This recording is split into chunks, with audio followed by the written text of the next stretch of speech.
Oi, gente bonita, e bem-vindos a mais um Tatear pelo Quarto Escuro, que é a minha mente. Em 12 de outubro de 2017, eu resenhei Dogmons. Tá rolando um clima, hein? Um produto tardio da mania por Mons que se espalhou pelo mundo. Enquanto alguns pegaram a premissa pokémônica e criaram uma versão com novidades, outros tentam até hoje criar monstros amáveis usando de gimmicks, ou simplesmente fingindo que nunca houve nada parecido antes, ou que é só jogar algumas premissas similares sem esforço. Até eu tenho um mundinho de RPG baseado em criaturas colecionáveis que guerreiam. Na aventura, uma mosca vomita. A ideia de formar um batalhão invencível de monstros é muito tentadora. E, com um mercado de HQs brasileiras mais diversificado tentando se formar nos anos 90 e 2000, com títulos como Nectar, Amazing Muchachas e Lagarto Negro tentando fazer algo mais Image ou Marvel, e outros personagens como Crânio, mais antigos e fazendo algo mais DC, havia um espaço para tentar criar digibolsos brasileiros. E eu ainda estou tentando achar uma cópia física de Game Mon. Os grandes problemas em produções brasileiras sempre foram, na minha opinião, a falta de qualidade. E o uso de ideias como "você tem que ver porque é brasileiro" ou "não precisa ser original porque é para crianças". Isso nunca funciona, em hipótese alguma. É realmente refrescante ver que hoje em dia existe um mercado para quadrinhos independentes muito mais esforçado em se manter, na maioria das vezes. Até Dogmons está sendo refeito em quadrinhos e com mais esforço. Tá certo que Dragodog está meio Liefeldico, mas só depende de como vão usar as ideias. Acho que vou ter que dar uma olhada um dia desses. Não pode ser pior que as sugestões de leitores da Turma da Mônica, hein? O primeiro arco de Dogmons que contará o começo das aventuras de Alex, Chris e Nando em Canis B2, onde eles começam a conhecer os mistérios que envolvem a origem da humanidade. A origem da humanidade?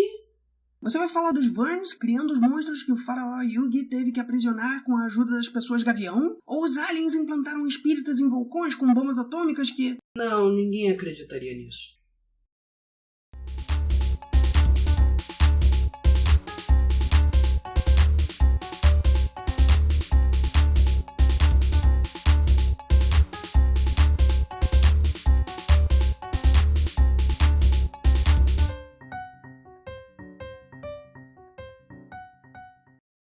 Siga minhas redes sociais.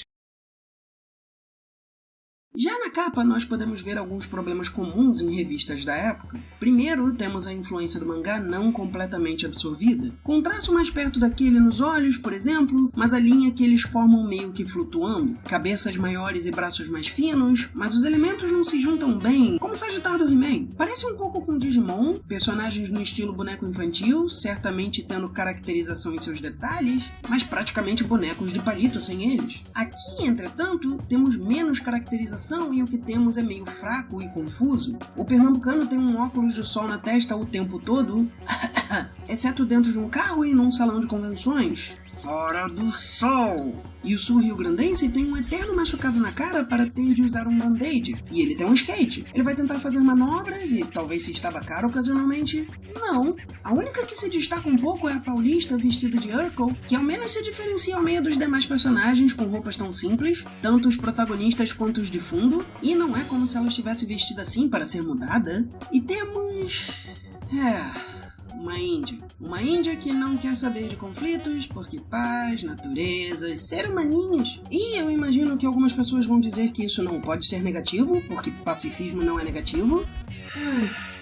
Existe um conceito pouco propagado no Brasil de que caricaturar um grupo é de mau gosto e perigoso por ser uma forma de propagação de estereótipos nocivos.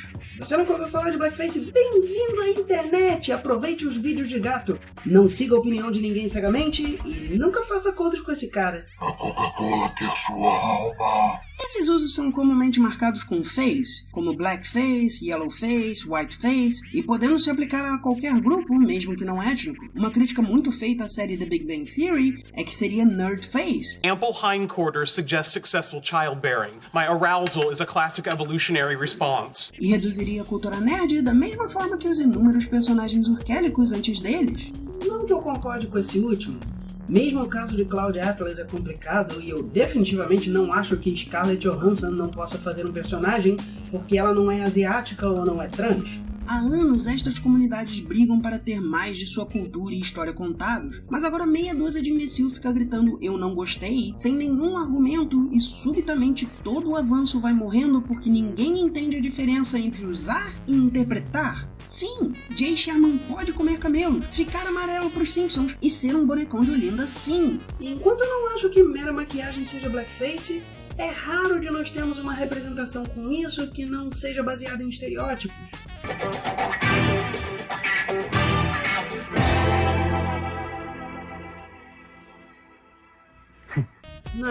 Não é um problema recente. Basta olhar para essa índia para ver o problema. Temos maquiagem e apetrechos para marcar sua origem, mas ela usa leggings e blusa apertada, com direito a pose para mostrar a linha da bunda. Não que eu esperasse uma representação realista, eu não posso botar uma dessas no YouTube hoje, muito menos em 2001. Mas isso está longe de ser uma generalização de índio. Atitude extremamente limitada, roupas que não seriam comuns para crianças na época, muito menos para índios. É literalmente um machismo. Índios são pessoas sempre calmas que fazem comunhão com a natureza, como se índios não guerreassem, não tivessem filosofias e mitologias, ou formas de se expressarem diversas como qualquer outro povo no mundo. Ela nem tem um colar na capa. Colares são uma das coisas mais comuns em índios. E não podemos esquecer os brasimons.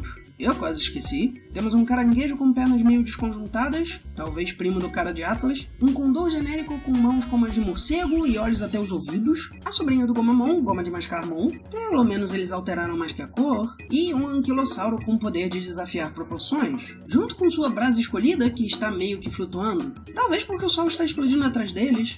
E antes de entrarmos na revista em si, vale lembrar que essa é mais uma superprodução do pessoal que fez Dragon War. As duas foram lançadas simultaneamente em 2001 e a arte das duas é de Daniel HDR, também responsável pelo roteiro de Brasimon. Por que isso é relevante? Porque na contracapa eles chamam ela de Dragon War. Obviamente, a Mythos não estava prestando muita atenção no que estava fazendo. Além disso, atribuições são um pouco confusas no geral. Enquanto o anúncio de Dragon War atribui a arte a Daniel HDR, Rafael Goy e Celso de Oliveira também ganham o mesmo crédito na revista, então eu suponho que eles possam ser assistentes. Em Brasimon, tem um crédito de Character Design para Marcos Pinto na parte de dentro da capa. E o design dos personagens é uma parte considerável, né? Além de duas outras pessoas contribuírem com desenhos. Talvez eles estivessem pensando em centralizar a atenção no artista que trabalhou para editoras famosas, mas ainda parece um tanto estranho. E aí nós temos um cartão de entrada. É um jeito comum de aumentar a revista para o número de páginas necessário. Xamã número 1 faz isso no começo, Dragon War faz isso no final. Honestamente, para uma revista independente ou algo começando, não me parece um grande problema. As diferenças em traço ao mesmo tempo não me parecem tão grandes. Eu prefiro esse traço ao da capa, na verdade. Você pode dizer que é menos polido, mas é mais consistente com a história. Claro que Rosa está mais desproporcional, talvez para se alinhar com os outros, mas Yara tem um colar, os outros estão menos fora do tamanho, e mesmo o agrupamento sendo ainda um tanto básico, é melhor que o da capa, com subgrupos. O que é um problema maior é revelarem quem era Master Hand e Crazy Hand. Eu não estou dizendo que eu esperava um vilão bastante desenvolvido, ou uma trama bem elaborada, mas eu honestamente não esperava o queixo fino e o bigodinho de lápis. Começamos introduzindo os 4 protagonistas, cada um com 2 páginas de exposição sobre sua origem e situação. A primeira é paulista e já vemos um dos problemas da escrita da revista. Que foi, mãe? Seu pai está terminando de tomar café? Ai, está faltando algo. Deve estar. Calma, filho. Pois é, relaxa. De um momento para o outro você passa de eu estou calma pra tenho que fazer alguma coisa. Tá, não é uma cara super preocupada? Expressividade flutuante é outro problema da revista. Mas isso é claramente alguém tentando fazer algo de mangá sem entender completamente por que era feito. Ainda por cima, o pai que já estava terminando de tomar café ainda está sentado numa mesa, com um caderno sem pauta em branco por algum motivo. No! Ainda bebendo café e sem seu jaleco. E temos algumas mãos inconsistentes, com a criança sendo mais digimônica com suas mãos gigantes, mas os pais tendo mãos pequenas, além do pulso do pai quebrar só de carregar a mala da filha. Que diabos você colocou aí dentro? E terminamos com Tatita, a anquilossaura, mostrando que pode ser mais expressiva que todos ali. Mas a reação faz tanto sentido quanto a de sua dona, porque ela acha que pode ser esquecida depois desses quadros estáticos. Ritmo é outro problema da revista. A próxima apresentação para o garoto do Rio Grande do Sul é mais expressiva e até faz mais sentido quanto a isso. Tu quase roda no colégio, fica enchendo seu pai e eu pra ir nesse evento e agora com passagem comprada, hotel reservado, tu fica jogando videogame e nem sequer fez as malas ainda, guri? Mas ainda é meio desconjuntada, com linhas de ação no que seria um momento cômico e este imediatamente seguido pelo irmão mais velho dele no que seria um momento triste. O Davi tinha um Brasimon, mas ele sumiu no evento passado. A gente acha que ele morreu. Bastard. E como mostrar melhor a tristeza do que com alguém sorrindo e então de costas? E eu só sei que era pra ser triste porque é a perda de alguém. Mas, como o roteiro ainda é aquela exposição direta e a arte sendo preguiçosa, eu não sei se ele está se fechando, se ele só ficou triste ou se simplesmente está fugindo da conversa, porque não há mudança visível. E em nenhuma dessas situações alguém realmente falaria isso. Isso parece sarcasmo, o que sugere que foi tão ruim que ele nunca deixaria o irmão ir para um evento como o que lhe custou seu Brasimon. Isso sem considerar que o próprio irmão não deveria achar seguro, muito menos os pais. Parece que ninguém se importa com o Brasimon em questão e ninguém acha que um criminoso que leva um animal poderia atacar uma pessoa. Mas claro, isso na verdade deve ser um pouco de foreshadowing para o retorno desse bicho em Brasimon 4, o reino dos Brasimons de cristal. Get me paper, something to write with. 3 horas depois. E aí nós vamos para o Amazonas, que é apresentado assim. Mas como? O quê?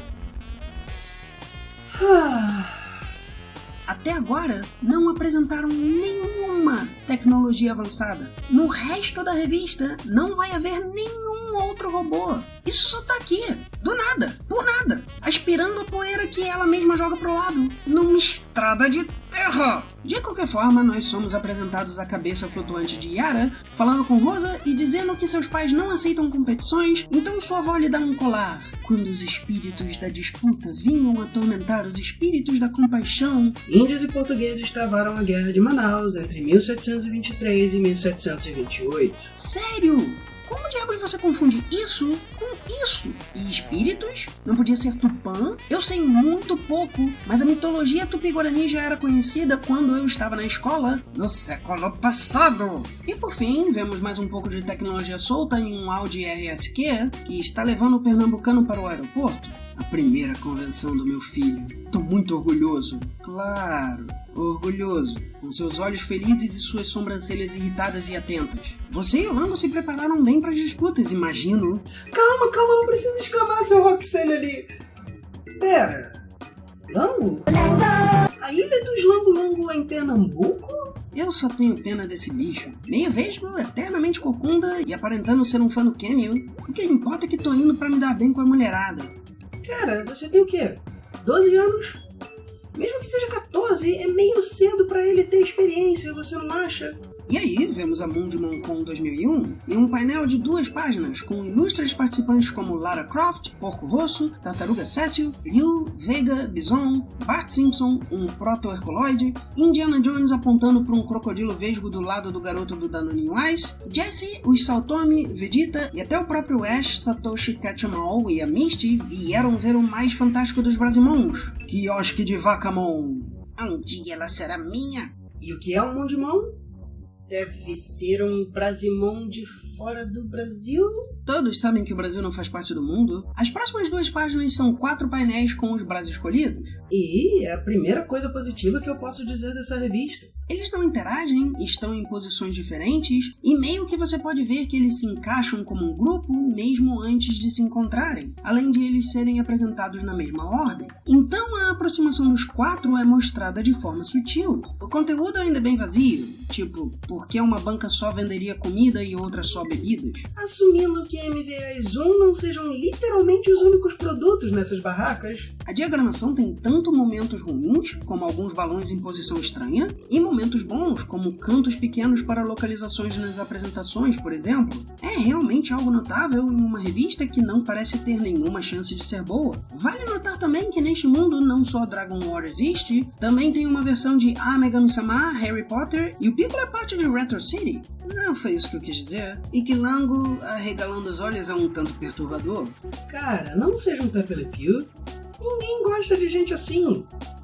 Eu acho. E para uma amostra de quão ruim é a escrita, as inscrições são aqui? Pois é, se eu defendi Daniel HDR na última resenha por estar em um beco sem saída e acabar participando do Plágio do Dragão, aqui ele foi acreditado como roteirista. Isso não quer dizer que ele tenha sido o único criando a história, claro que não. Eu já tenho dificuldade em pensar que os designs de personagens vieram de uma pessoa e o roteiro de outra. Não é impossível, mas em uma revista baseada na criatividade, você pensaria que a criatividade viria do mesmo grupo, seja uma ou mais pessoas. Ao menos, me parece menos provável que alguém crie um personagem, tenha ideias pra ele, e aí a história venha de outra fonte.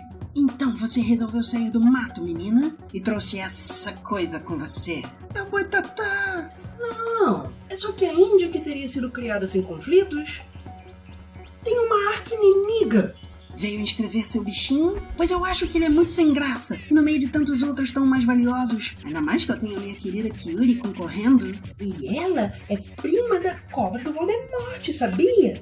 E você é feia, e você é boba, e é cheia de remela. O skatista enrosca seu skate no macacão da Luigi, basicamente quebrando todas as leis da física. Para começar, que ela teria sentido as rodas passarem pelas costas dela até alcançar as alças cruzadas nas costas. Aí eles não percebem, de alguma forma, e em vez de o skate cair ou ficar pendurado nela, ele consegue tirar os pés dela do chão sem estar ainda segurando o skate. Nem o São Paulo Mon ou o Rio Grande do Sul Mon acreditam. Eu me pergunto como seria um Pacifica-Mon. Enquanto o skatista e Agnes terminam seu encontro aleatório, Oculus fala com a garotinha anunciada como vítima, que tem um raro Brasimon arara azul. Então é tipo Pokémon, onde os monstros são os animais? Bem, nenhum outro Mon tem uma raça nomeada, não tem Canário Mon ou Cardeal de Topete Vermelho Mon. Até porque não é Digimon. O quê? Você achou que teria respostas aqui? Claro que não! E, imediatamente depois, o vilão selvagem aparece, dizendo que precisa pegar aquele Brasimon para si, enquanto aparentemente muda de volta para seu estágio bebê. E aí começa um show de Mundimons, onde eles parecem exibir as capacidades de seus monstros para julgamento como um coordenador de Pokémons, que só foram introduzidos em 2002.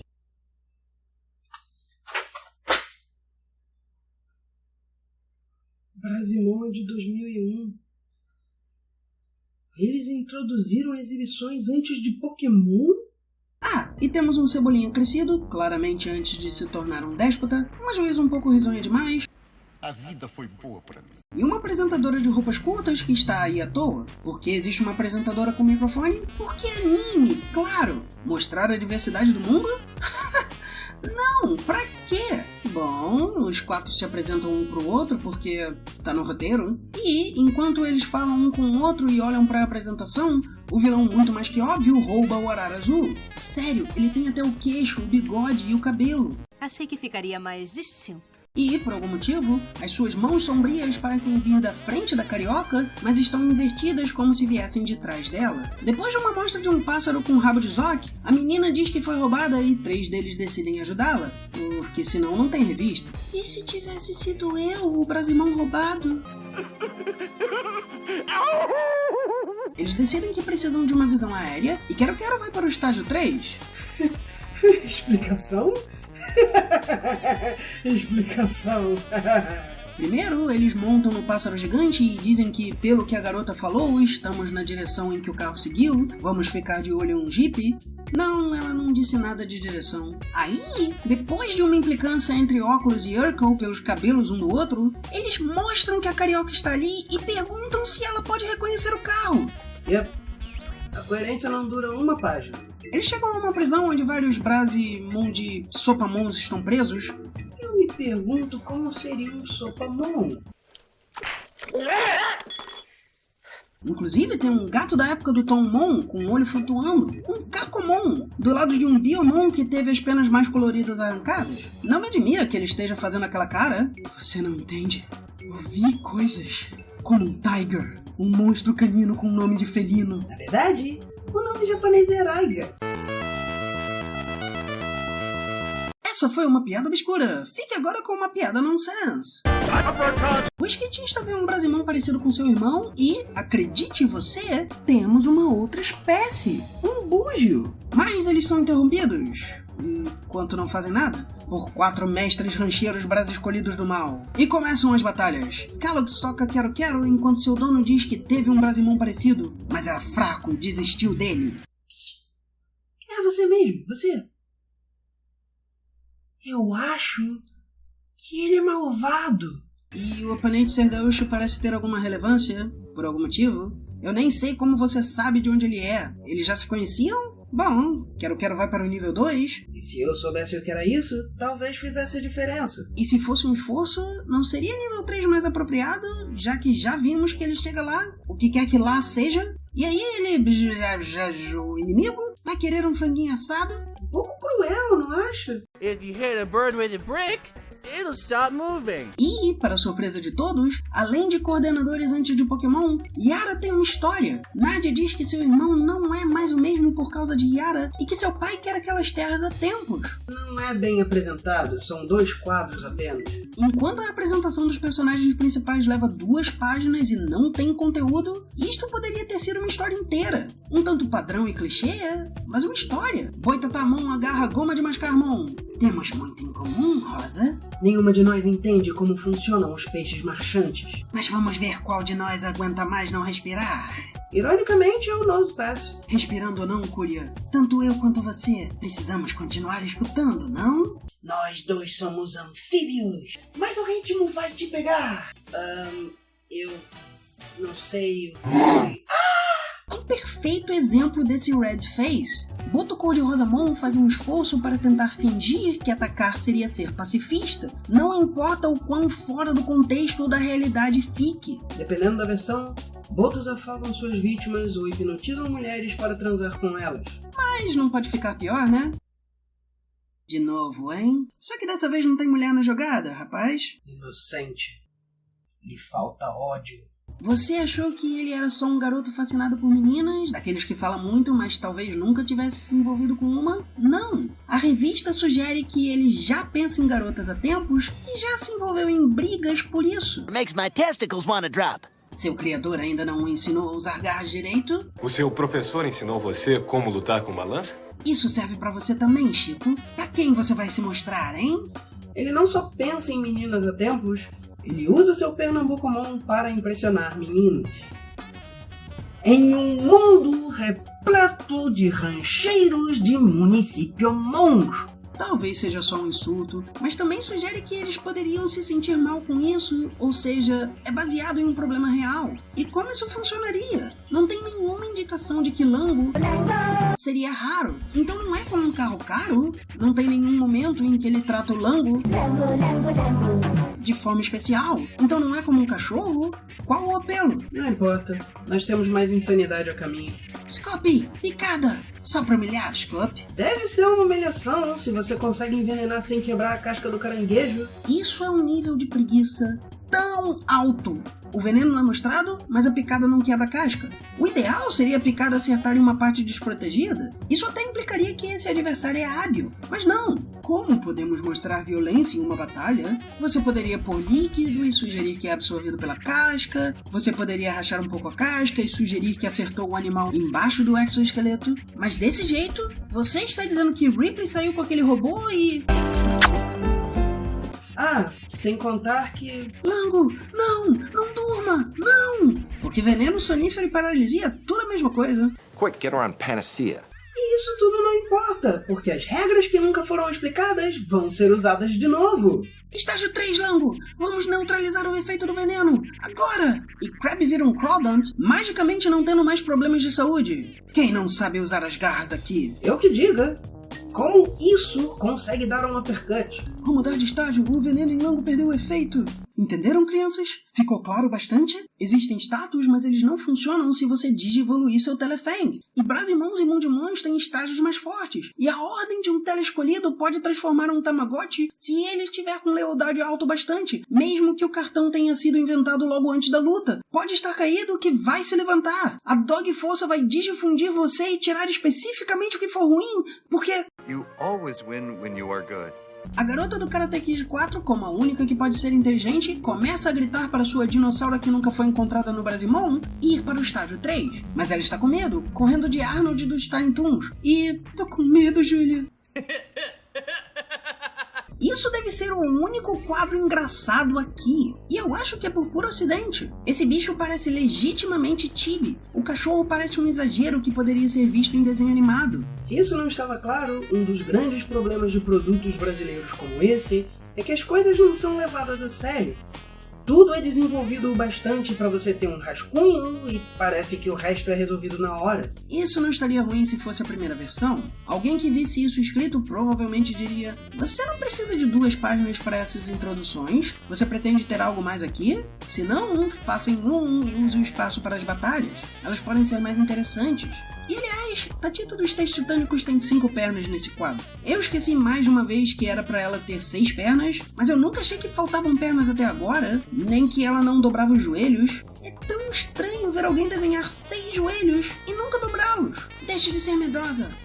Eu nunca pensei nisso. Obrigado. A Anquilossauro vira um troço pouco prático que provavelmente cairia pro lado facilmente e cria um terremoto, que faz Arnaldomon virar cachorro da Herpimon. Detalhe, este é o primeiro quadro em que a evolução parece ser realmente bem maior do que sua versão anterior. Na página seguinte, nós veremos que eles todos ficaram gigantes, mas como todos ficam soltos no espaço, esta mudança que poderia ser interessante parece mínima. O filho do ladrão babaca alerta o pai que ele precisa soltar o Rancor, o Tron, que parece mais intimidador desacordado e preso do que solto, onde a proporção faz parecer que seria uma luta justa. Na página seguinte, ele já parece um pouco maior do que eles, enquanto os derrota com um soco cada. Enquanto isso, finalmente, a menina consegue achar seu Brasimon Arara Azul, porque todos os outros eram tão parecidos, né? E assim que diz que vai tirá-lo de lá, Lúcia é teletransportada para o local de batalha. Não que a gente possa ver se a jaula seria ali com esse fundo preguiçoso. Aliás, não dá nem pra ter certeza onde eles estão no casarão. Eu pressuponho que a batalha esteja ocorrendo no hall de entrada. Eles entram, veem Brasimon de Digipocket e são recebidos por seus reflexos mal pensados. Ou seja, seus reflexos. Mas não existe quase indicação nenhuma do local ao seu redor. Só a porta da jaula do gorila. E se a jaula de Baru fosse ali, não teria por que demorar tanto para achá-lo e libertá-lo. Especialmente porque não vemos como ele é liberto. Se é longe, por que ela teria voltado quase instantaneamente? Algo não bate, a não ser que você ache que o gorila ciborgue Tangamandapiomon ficou ali parado esperando até ela voltar. Voa hancockicamente com seu pescoço de pirata do espaço. E por que Tangamandap faria um gorila ciborgue? É que prefiro evitar a fadiga. Aí amarraram ele num asteroide e jogaram no espaço, com a ajuda do Serviço Espacial Mexicano. Baru eleva seu tentáculo ardente Kundalini para o estágio Alpha. Pressuponho eu mais alto que um estágio 3, um estágio Blue, por assim dizer. Vou dar um ataque para acalmá-lo, Lúcia. Ele não subiu de estágio normalmente. Isso vai reverter. E sem nenhuma indicação visual do ataque, ele vai do estágio Rosé para o estágio Ketchup aguado do bar da esquina. Vejam, o coitado foi alterado com partes artificiais. E, sejamos justos, um gorila ciborgue é uma boa ideia para um inimigo maior. Ainda mais se ele tiver chegado a esse estado artificialmente, o que parecia ser o que eles queriam fazer. Mas, se acalmá-lo faz reverter, ele não está no estágio alfa por causa das partes artificiais. Ele não mostra armas ou algo assim, ele bate tanto com o braço mecânico quanto o outro, então ele é forte por si só. As partes mudam com ele, então parecem características deles, não modificações. Eles abandonam os outros Mundimons porque devem ter chamado a polícia, fazendo piadinha enquanto voam na Arara Azul, e o filho convence o pai a fazer um torneio para terem revanches contra eles, e o pai poder pegar Mundimons para si. Eu sei, é meio manjado, mas... é extremamente manjado. É um puta clichê e qualquer fã sabe que tem que ser muito bem feito para ser interessante. E por que você está fazendo essa cara? Não finja que não sabia o que ia ser isso. É claro que ia ter torneio. Estas 2 revistas, é claro, não tiveram o impacto que a Mythos queria. Mas eu não me surpreendo. Elas não desenvolvem as histórias. Aqui, mais que em Dragon War, nenhuma parte da mecânica de existirem essas criaturas é explicada, muito menos demonstrada. As criaturas mostradas não são particularmente inventivas, a premissa de serem baseadas em folclore brasileiro só se aplica a um Brasimon, talvez dois se esse for um pássaro nacional mal desenhado, e tudo que é compreensível com grandes aspas é deduzido comparando com mons criados antes. E isso sem contar todos os detalhes menores que eu não mencionei antes. O laço da Paulista some, para um quadro apenas o chão é de retícula, possíveis referências não são feitas bem o bastante para se ter certeza, como esse possível Chocobo. Nadia é mostrada não só com roupas colantes, mas abraçada apertada por sua cobra, uma imagem que não é exatamente para crianças. A onomatopeia do Tomo Impossível é literalmente uma palavra para trama em um roteiro. Apesar disso não dar em nada, parece que tem um X-Men com um Tiger na exibição, o cabelo doido da juíza muda, esse coelho parece mais ou menos robótico dependendo do quadro, o que confunde a Bunny Rabbit, e quando Beach o Bulldogmon é apresentado, os olhos dele parecem ser tubos virados para dentro. Não é uma execução ruim de boas ideias. É uma execução preguiçosa de ideias ruins. Ainda hoje, o mercado brasileiro ainda trata leitores como crianças, tanto literal quanto figurativamente, e nada menos que os maiores nomes do mercado conseguem criar algo e mantê-lo por algum tempo, o que não é garantia de qualidade. Existem crânios e lunchtimes por aí. Apoie os quadrinhos brasileiros que você gosta, e o Doutrinador pode ser só o primeiro de muitos a ter filmes. E se você gostou, curta, assine e compartilhe.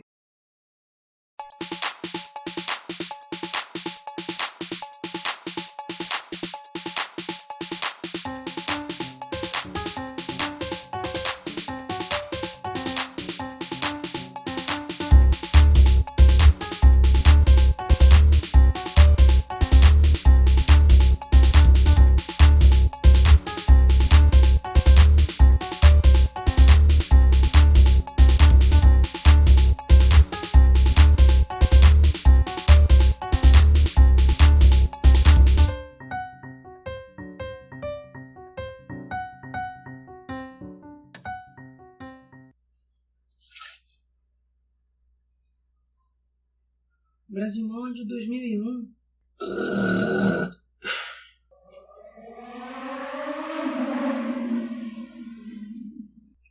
Isso se chama babaquice.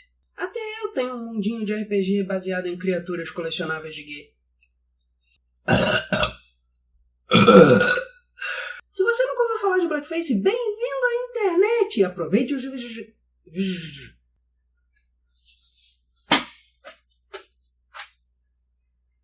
Brasimon é de 2001. Eles introduziram... Porra, eu não lembro o nome. Ele não só pensa em meninas há tempos, ele usa seu Pernambucomon para impressionar meninas. Em um mundo repleto de rancheiros de município-mons. Existe um mercado para quadrinhos independente, onde acabam eles começam a conhecer os mistérios, onde acabam eles conhecem... Eu não consigo ler isso não faz sentido. Tô quase roda no rolégio.